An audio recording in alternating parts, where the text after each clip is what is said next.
Hola chicos, Ciencias Naturales 37, bacterias. Empezaremos diciendo sus diferentes clases y luego pasaremos a estudiar sistemáticamente morfo, forma y fisio, funciones. Cómo están hechas y cómo funcionan. ¿De acuerdo? Bien, dice, las bacterias se presentan en diferentes formas, o sea, el aspecto externo. Si aparecen en forma esférica, y pueden ir también unidos de dos en dos, entonces se les llama cocos. Y si van de dos en dos, pues diplococos. No lo confundamos con diplodocus. Diplococos. Pueden ir en forma de, también, si son los cocos, es decir, si son de forma esférica, pueden ir movidos en forma de cadena o rosario. Y entonces a esta forma se la llama streptococos. Streptococos. El final cocos a veces también se pronuncia latinizándolo. Es decir, en vez de cocos, cocus. Streptococcus. Formando grupos arracimados. O sea, 1 el diplo, 2 el streptococos, 3 el de racimos.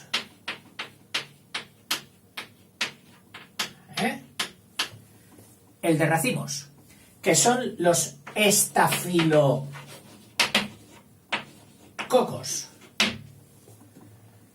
O en grupos de 8, formando cubos, sarcinas.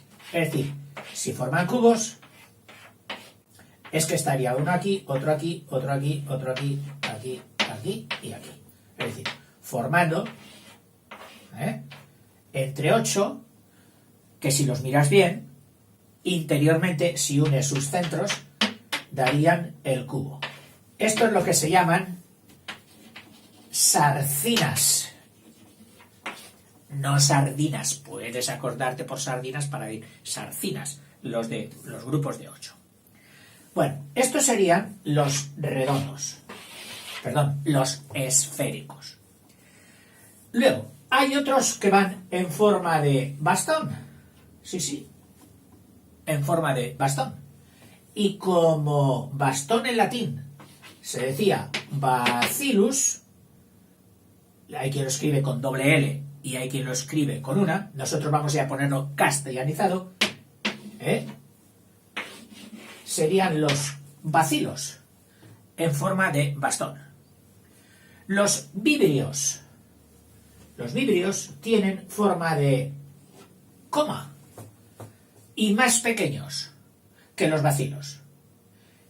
Y vibrios, forma de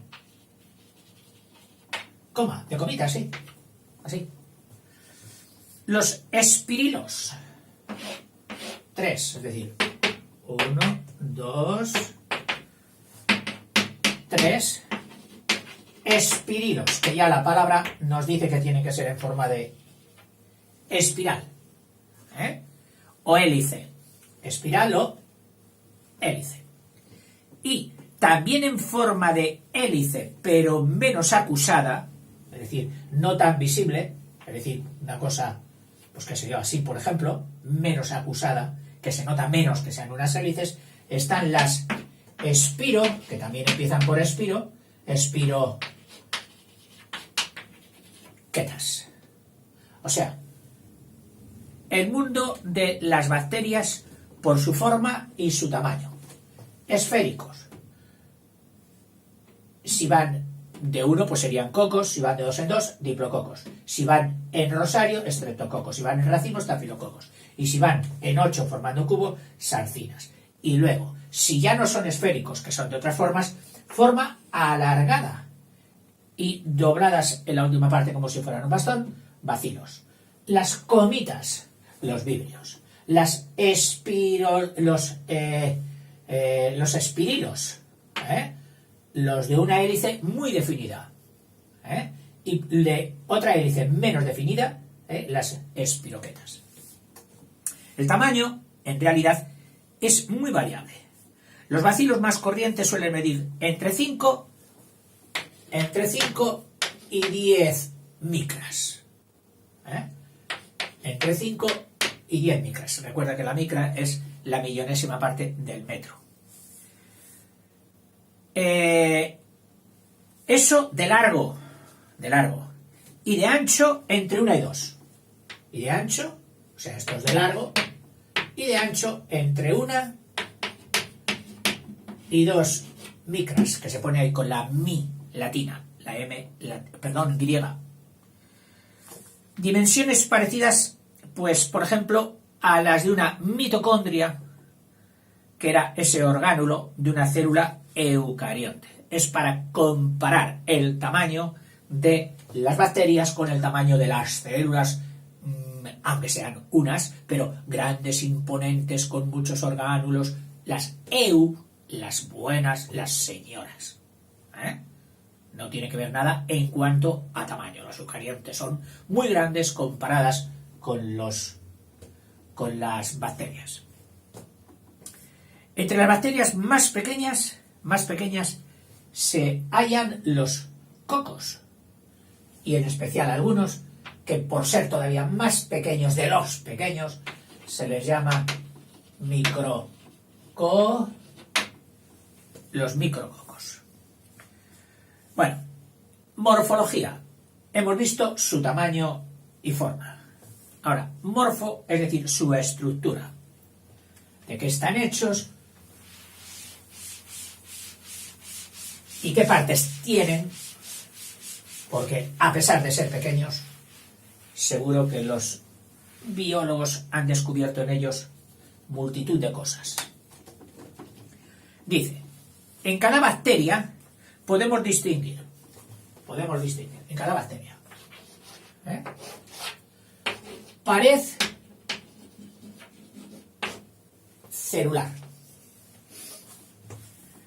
Es una estructura rígida, es decir, que no es fácilmente traspasable, pero al mismo tiempo elástica. Bueno, lo más parecido a una goma, a una membrana de goma. Oiga, sí, tiene cuerpo, es rígida,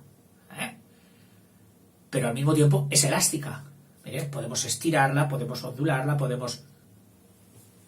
En su composición química, la pared bacteriana, aparecen sustancias características y exclusivas de las bacterias. En concreto, no sé si ponértelo, bueno, si lo quieres luego estudiar, lo estudias, aparecen sustancias características y exclusivas de las bacterias que no están en otros microorganismos. Es el ácido diaminopimélico. Esto conviene aprendérselo por partes, amino, que es el grupo amina, diamino, pimel, que será un ácido, pimélico, diaminopimélico, claro, sin particiones, todo seguido. Este es típico de la pared de las bacterias. Y los ácidos teicoicos,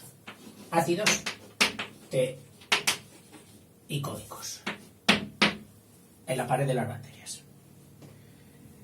No posee celulosa, como suelen tener las células vegetales. No. Es una pared celular sin celulosa. O sea, celulosa no tienen. Muchas bacterias, además de la pared celular, vamos a ponérsela así,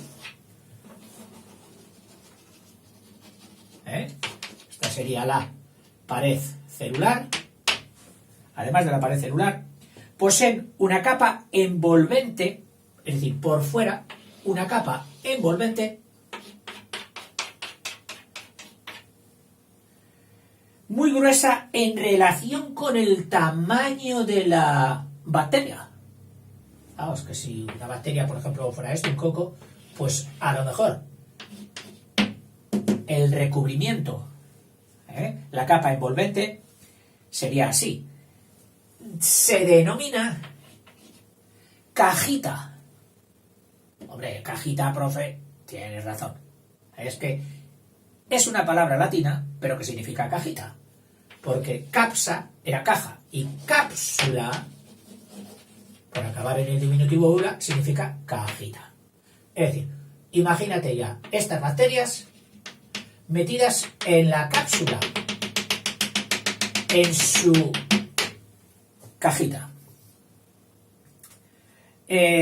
No siempre existe, o sea, no siempre llevan cápsula, y entre las bacterias que la poseen, las hay que la forman o no, según el medio en el que se encuentran.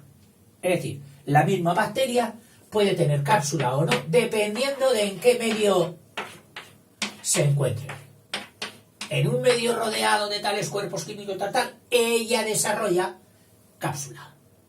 Sobre todo cuando las ven mal. Cuando dicen, no, este medio me va a acabar conmigo, me fabrico una cápsula. Y con esa cápsula, con esa cajita, es como si yo me encerrara dentro y puedo estar tiempo y tiempo, años, sin aparecer. Y en el momento que cambie el entorno y se haga favorable, vuelvo a salir. Por eso las bacterias, los médicos, nunca las dan por eliminadas, por esta capacidad que tienen. La composición química de la cápsula, es decir, de esta cajita, la composición química, suelen ser derivados de polisacáridos. Varía de unas especies a otras y es en muchos casos la causa del poder patógeno. O sea, no nos infecta, patos significa enfermedad y genos que genera enfermedad. No nos genera la enfermedad la bacteria, sino su cápsula. Membrana citoplasmática. Es decir, si nos metemos ya en el citoplasma, hay a continuación de esta posible cápsula y de la pared celular la membrana citoplasmática hacia el interior. Posee la misma estructura que la de las células eucariontes. Vaya. O sea, que tiene la misma piel interna que la de las células chulas, la de las células grandes.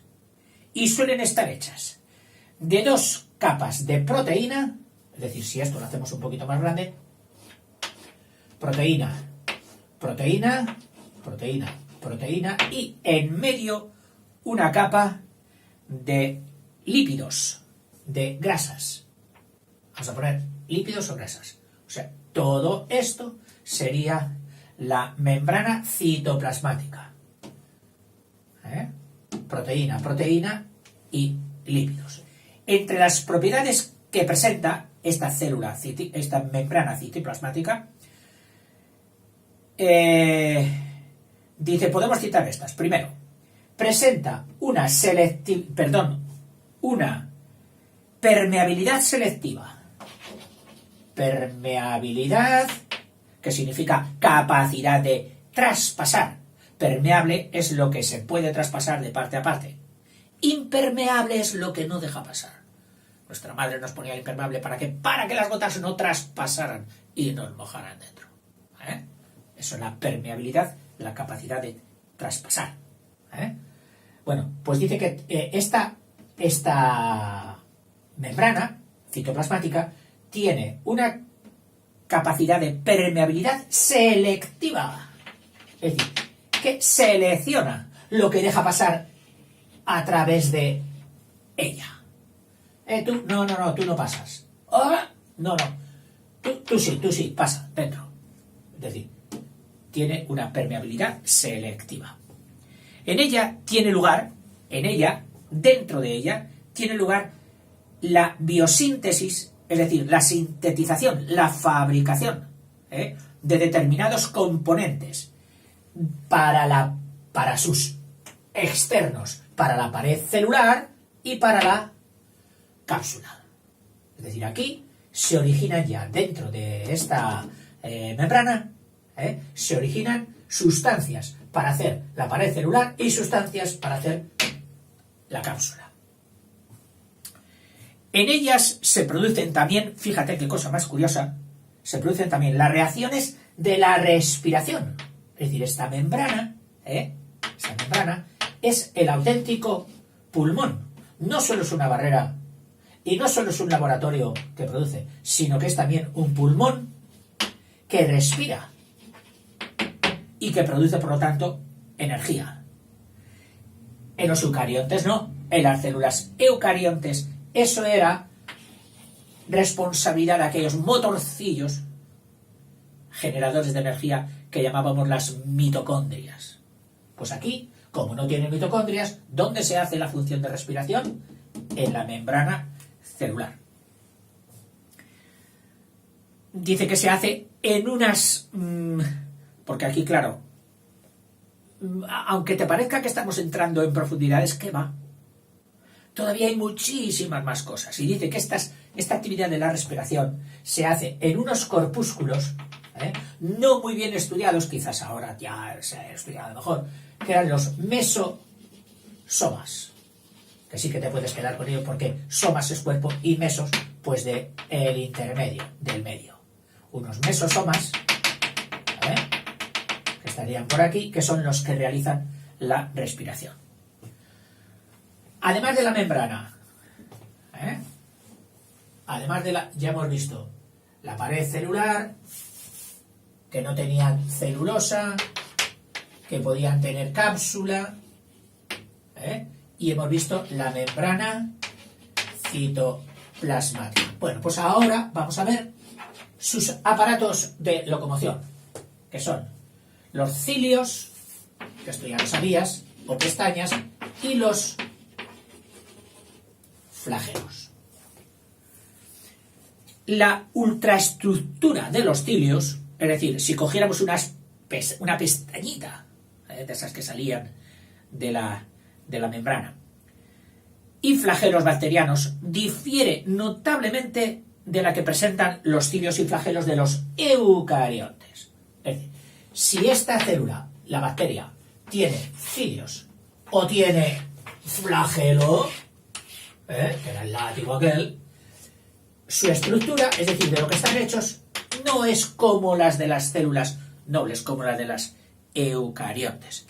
Al parecer, los flagelos y los cilios de las eucariontes responde a una estructura en cuya sección, es decir, en cuyo corte de un cilio o un flagelo, se observa, al parecer, 9 microtúbulos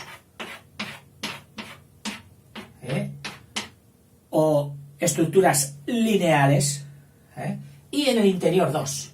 Por eso la llaman estructura 9+2. Pues esta, que es la de los eucariontes, no se presenta en los cilios y flagelos de las bacterias. No todas bacterias tienen cilios o flagelos. Incluso cuando los tienen, los pierden con facilidad, según el medio. Si en el medio no les sirven para moverse, pues los pierden. Pasemos ya al citoplasma bacteriano, es decir, a todas las sustancias o al interior propiamente de la bacteria.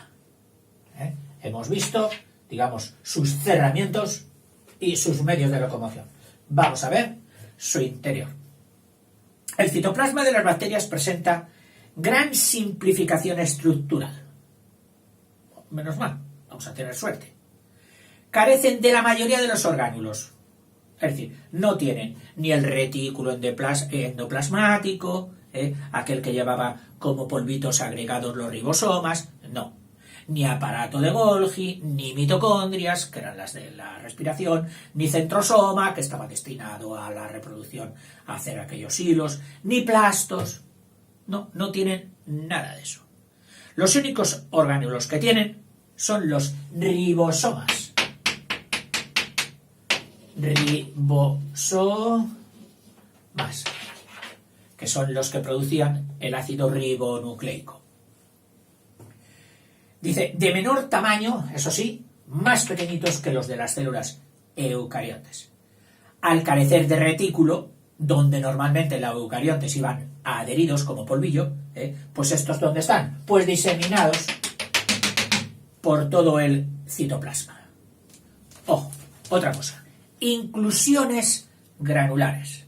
Es decir, inclusiones, algo que está dentro, incluido, formando una especie de granito, granulares. Es frecuente encontrar en el citoplasma de las bacterias gránulos de composición muy variada. Su función más usual es almacenar, o sea, almacenes de reservas. Ellas hacen y se los guardan para los tiempos difíciles, lógicamente. Por ejemplo, los granos de volutina. Por ejemplo, gránulos de volutina que desempeñan el papel de reservas de fosfórico y energía. O sea, de fosfórico, que a la larga es la energía que va a necesitar para el funcionamiento. Que sea algo como para nosotros el glucógeno. Ese cuerpo que es como la gasolina de nuestro cuerpo, que es lo que necesitan los músculos. Pues bueno, las bacterias tendrían unas vacuolas, mejor dicho, unos gránulos de volutina que mediante el fósforo o fosfóricos dan energía a la célula. Hay algunas bacterias especiales como las sulfu, y en la raíz sulfu ya te tiene que recordar al azufre, las sulfubacterias, que almacenan en el citoplasma gránulos de azufre, muy refringentes, es decir, que a la luz la dejan atravesar, pero luego la descomponen. Muy refringentes los gránulos de azufre de algunas las sulfobacterias. Y en otras especies bacterianas, especialmente del género Bacillus, del género aquel de bastón, se encuentra a menudo gran cantidad de grasa, formando lo que llaman las gotas lipídicas o gotitas de grasa, especialmente en los bacilos. Otra, además de las inclusiones granulares, tienen también y de los ribosomas, o sea, citoplasma, ribosomas, granulaciones y cromatóforos.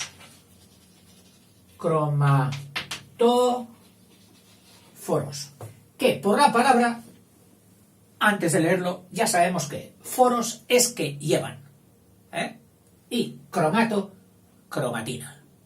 Sí, la cromatina, puesto que esta célula tiene capacidad de reproducirse y lo va a hacer a base también de la cromatina.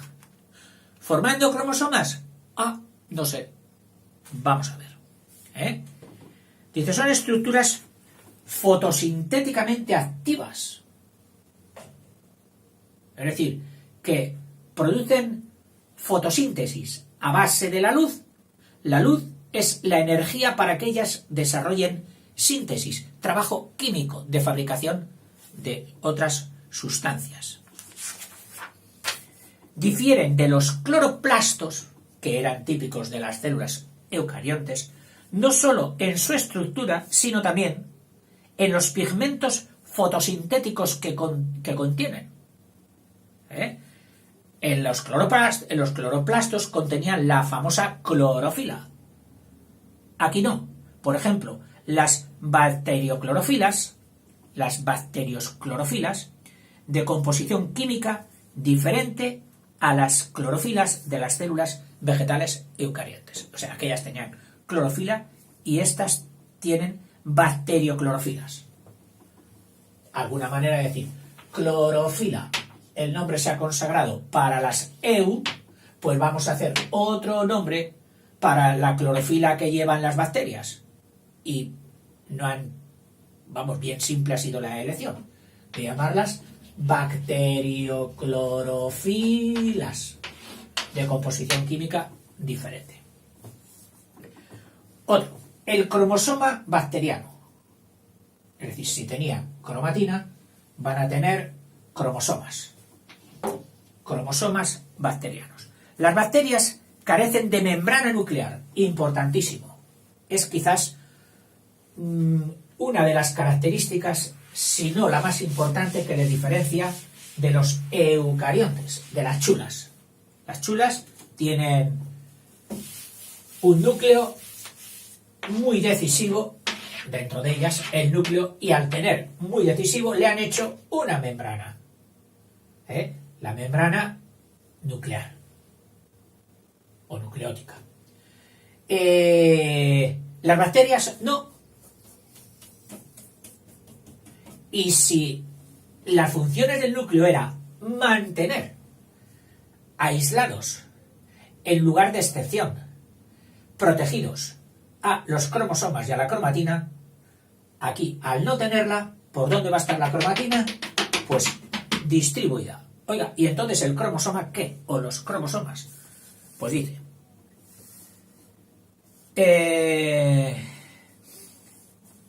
entonces, al no tener membrana nuclear, como los procariontes, no se suele hablar de núcleo, sino de nucleoide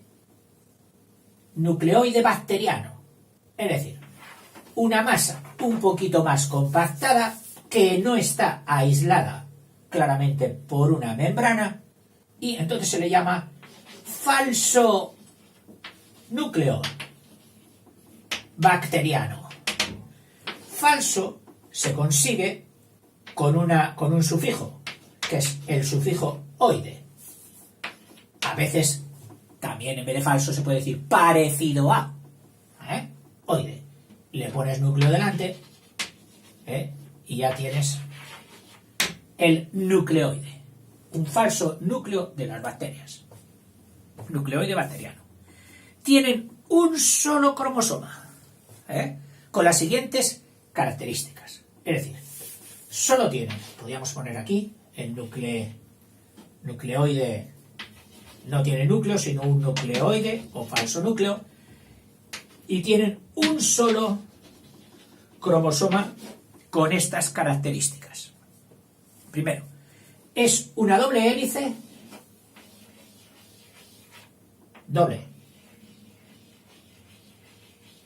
una doble hélice de ADN. 2. Es circular, es decir, no es alargado, es circular. La hélice nos la imaginaríamos pues así, la doble hélice formando un círculo